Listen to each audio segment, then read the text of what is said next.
नैना और सागर की हाल ही में शादी हुई होती है। नैना के ससुराल में उसकी सास हेमा और ससुर विनोद होते हैं। एक रात नैना सागर को एक गिलास में दूध देती है और उसे पीने के बाद सागर सो जाता है। अरे ये क्या? ये तो आज भी दूध पीकर सो गए। दिन भर काम करके थक गए होंगे। खैर, जाने दो, अच्छा ही हुआ। चलो, मैं भी बत्ती बुझाकर सो जाती हूँ। मुझे भी आज बड़ी नींद आ रही है। फिर नैना भी सो जाती है। एक दिन हेमा नैना के कमरे के बाहर से गुजर रही होती है।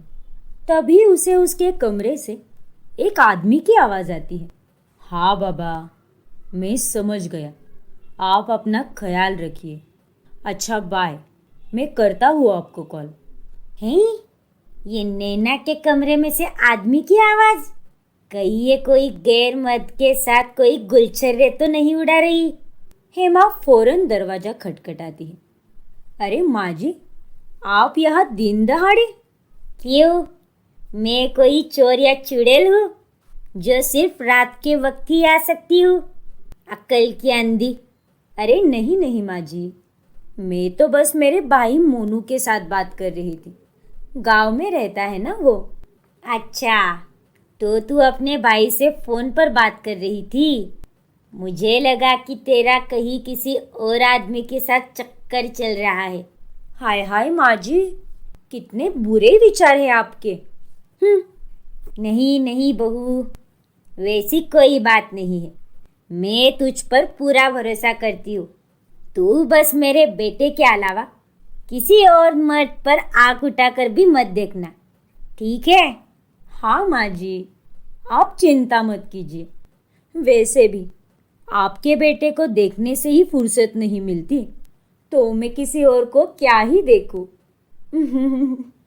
एक सुबह सागर रोज के मुताबिक थोड़ा जल्दी उठ जाता है और वो सीधे बाथरूम में घुस जाता है। लेकिन तभी वो वहां पर नैना को आईने में शेविंग करते हुए देख लेता है और वो एकदम से चौंक जाता है। हाँ, ओ माय गॉड, नैना, ये तुम क्या कर रही हो? तुम्हें दाढ़ी और मूछें हैं, ये कैसे हो सकता है? अरे सागर, वो दरअसल मेरी बॉडी की हेयर ग्रोथ थोड़ी ज्यादा है, जिस वजह से मुझे बहुत जल्दी मूछें आ जाती है।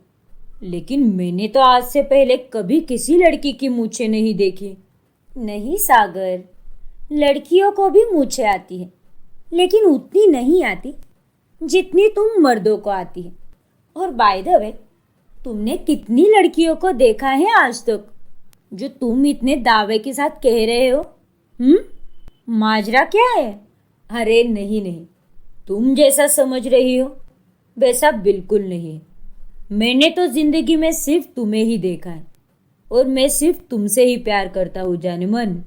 फिर एक दिन रात को जब नैना अपनी सहेलियों से मिलकर आती है, तभी वो उल्टी करने लगती है और उसे उल्टी करते हुए देख हेमा बहुत खुश हो जाती है। आ गई मेरे घर में खुशी, आ गई। अब मैं नाचूंगी और मैं गाऊंगी। माँ जी, मैं यहाँ उल्टियाँ कर रही हूँ और आप यहाँ पर डिस्को डांस कर रही हो। अरे बहू, बात ही ऐसी है। मैं दादी जो बनने वाली हूँ, इसीलिए तो तुझे उल्टियाँ हो रही है ना।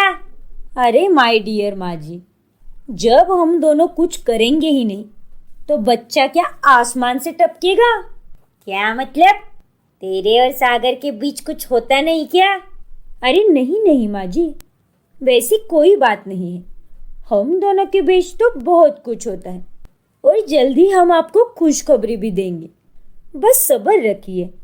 वो कहते हैं ना, सब्र का फल मीठा होता है। ठीक है बहू, ज़्यादा लेट मत करना बस, वरना पता चला स्वर्ग लोक से हमें हमारे पोता पोती के दर्शन करने मिल रहे हैं।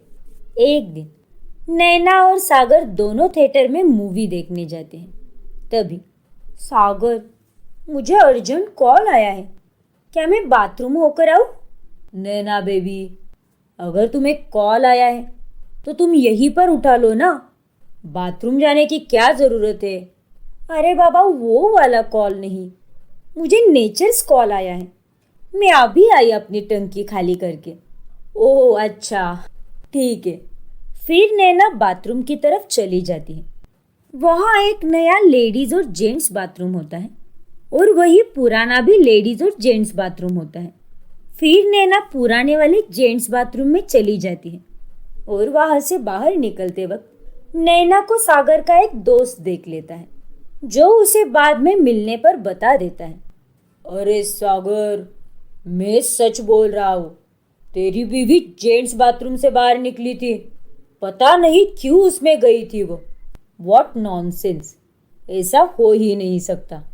घर जाने के बाद सागर नैना से ये सवाल करता है, हाँ सागर, मैं गई थी उस पुराने वाले जेंट्स बाथरूम में, क्योंकि नए वाले लेडीज बाथरूम में बहुत भीड़ थी और पुराने वाले के पास कोई नहीं था और वहां पर लेडीज वाले में गंदगी थी।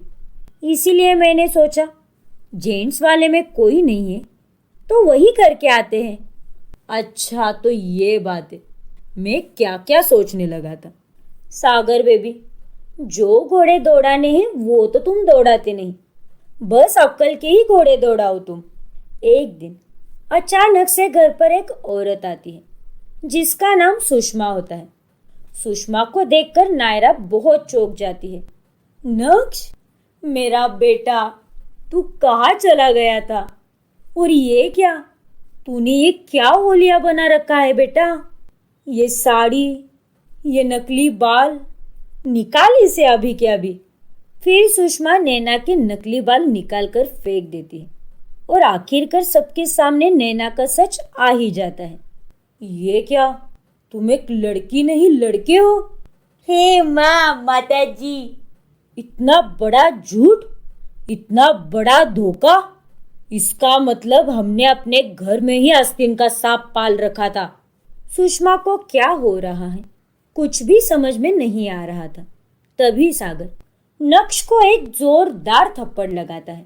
बता, बता कौन है तू बेरुपये?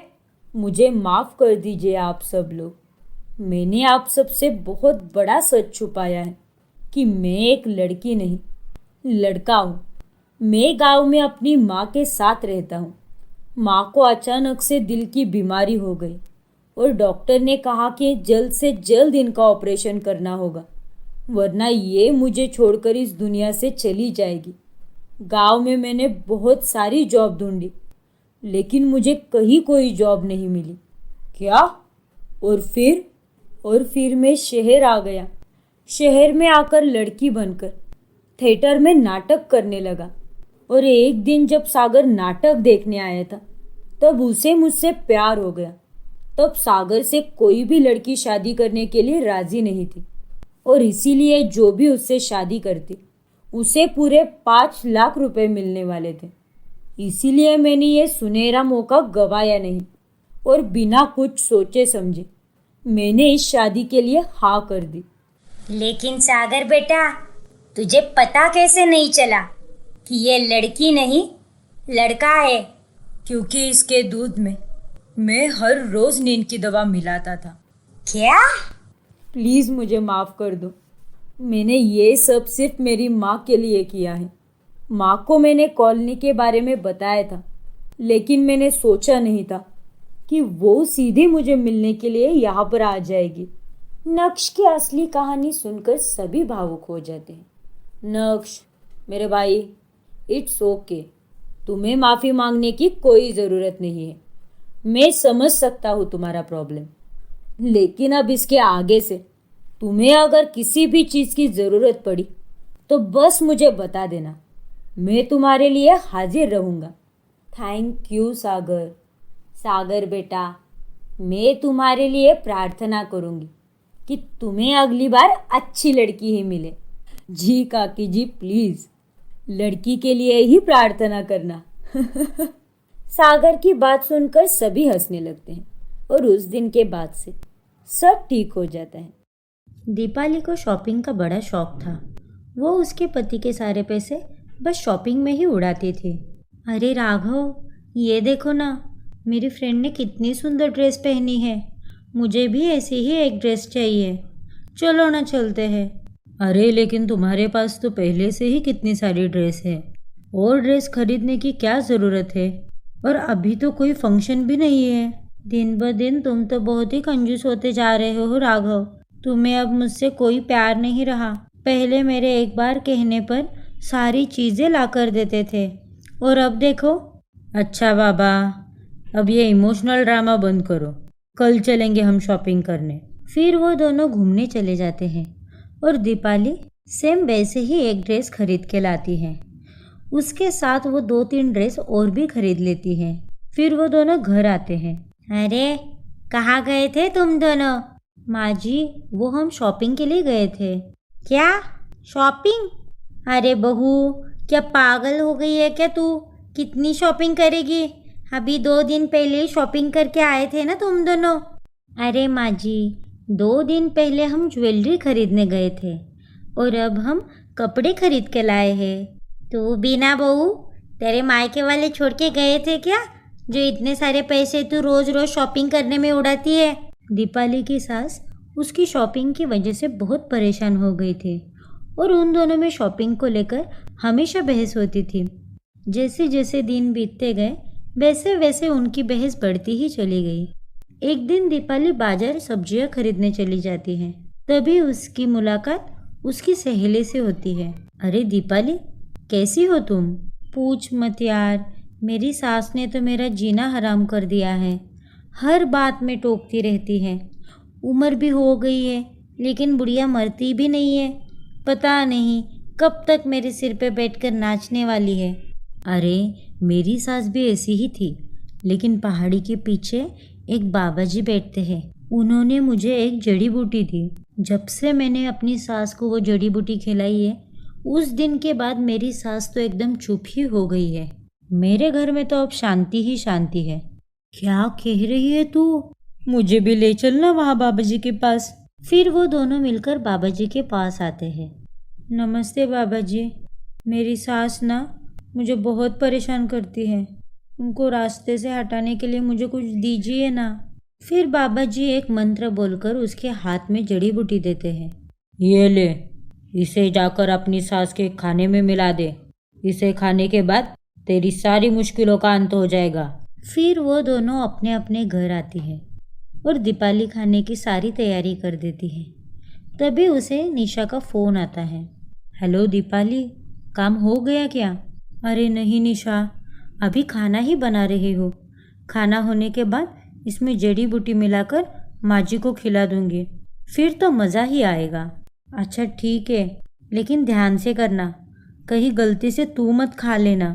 नहीं बाबा, मैं उतना ख्याल रखूंगी, तू चिंता मत कर। फिर दीपाली अपनी सास की सूप में जड़ी बूटी मिला देती है और वो लेकर उनके कमरे में जाती है। माँ जी, ये सूप पीजिए, मैंने खास आपके लिए बनाया है। आप आजकल बहुत बीमार पड़ती है ना, इसे पीते ही आप ठीक हो जाएगी। चलो जल्दी से पी लो। अरे बेटा तू यही रख दे, मैं इसे बाद में पी लूँगी, अभी मुझे भूख नहीं है। ऐसा कहने पर दीपाली वहाँ से चली जाती है और थोड़ी देर बाद अपनी सास के कमरे में आती है। वो देखती है कि सास सो रही थी और उसने वो सूप भी पिया था। ये देखकर वो बहुत खुश होती है।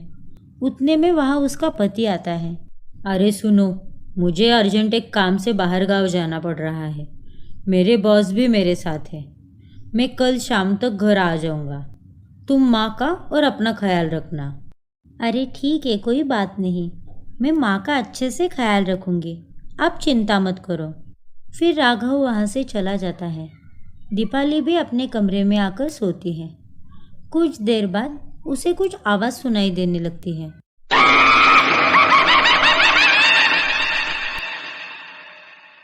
मैं तुम्हें नहीं छोड़ूंगी, तूने मेरी जान ली है। तूने बनाई हुई सूप पीने के बाद मेरी ये हालत हुई है। बदला लूंगी मैं।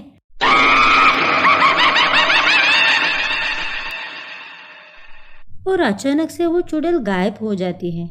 अपनी सास को चुड़ैल के रूप में देखकर दीपाली घबरा के कांपने लगती है। उसकी तो बोलती बंद हो जाती है। उसके बाद तो रात भर उसे नींद भी नहीं आती। सुबह होने के बाद वो अपने सास के कमरे में आती है और देखती है कि वहाँ तो सास थी ही नहीं। वो बहुत घबरा जाती है और अपनी फ्रेंड निशा को फ़ोन करती है। हेलो निशा, पता नहीं मेरी सास कहाँ चली गई है। कल तो वो सूप पिलाने के बाद वो सो गई थी, लेकिन अब तो घर में ही नहीं है। और रात को तो वो चुड़ैल बन के मेरे कमरे में आई थी। कहीं वो मुझे मारेगी तो नहीं ना? मुझे बहुत डर लग रहा है निशा। अरे नहीं नहीं, ऐसा कुछ नहीं होता। मेरी सास तो जिंदा है, बस उसकी बोलती बंद हो गई है। तेरी सास यही कहीं बाहर गई होगी, आ जाएगी वो, तू चिंता मत कर। अच्छा चल, मुझे बाहर जाना है, मैं तुझे बाद में कॉल करती हूँ। शाम होने को आती है, फिर भी उसकी सास घर नहीं आती। फिर वो राघव को फ़ोन लगाती है। अरे आप कहाँ हो? अब तक आप घर क्यों नहीं आए? जल्दी आओ ना घर, मुझे बहुत डर लग रहा है। यहाँ बहुत कुछ हुआ है, आप प्लीज़ जल्द से जल्द घर आ जाओ। अरे मुझे आने में थोड़ी देर होगी, तुम खाना खा के सो जाओ। अच्छा चलो, मैं फ़ोन रखता हूँ, अभी मुझे थोड़ा काम है। फिर दीपाली अपने कमरे में आती है और वह सोने की कोशिश करती है कि उतने में उसे वापस वही आवाज़ सुनाई देने लगती है।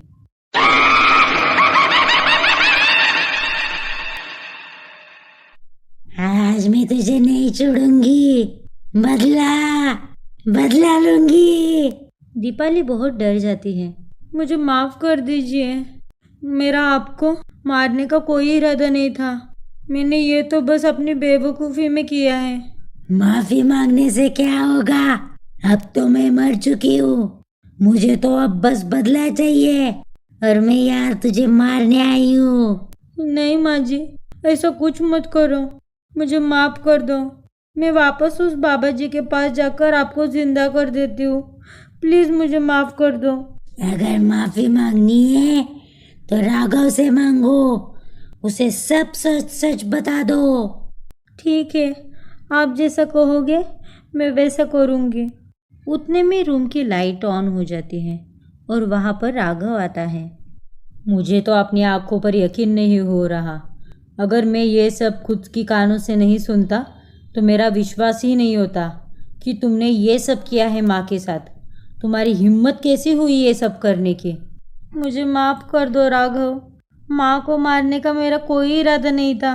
रोज़ रोज़ की झगड़े से मैं परेशान हो गई थी, इसीलिए उन्हें बस चुप कराने के लिए मैंने ये सब किया। लेकिन अब मुझे मेरी गलती पे पछतावा है। प्लीज़ राघव, मुझे माफ़ कर दो। दीपाली की बातें सुनकर चुड़ैल और राघव हंसने लगते हैं। ओ दीपाली, ओ गॉड दीपाली, तुम्हारा चेहरा तो देखने लायक है। कितनी डर गई हो तुम। अपनी सास को हंसता हुआ देखकर दीपाली दंग रह जाती है। ऐसे क्या देख रही है बहू? ये मैं ही हूँ, तेरी सास। जिंदा हूँ मैं। हाँ दीपाली, ये सब हमने तुम्हें सबक सिखाने के लिए किया। लेकिन माँ जी, आपने तो वो सूप पिया था ना? नहीं बहू, तूने मुझे वो सूप बस दिया था, लेकिन वो मैंने पिया नहीं। तू जब फ़ोन पर बात कर रही थी तब मैंने तेरी सारी बातें सुन ली थी और मैंने सब राघव को बताया और हम दोनों ने ये मिलकर प्लान बनाया तुझे सबक सिखाने के लिए। मुझे माफ़ कर दीजिए माँ जी, मुझसे बहुत बड़ी गलती हुई। मैं आइंदा से ऐसे कभी नहीं करूँगी और आपकी हर बात मानूंगी। उस दिन के बाद वो तीनों प्यार से रहने लगते हैं।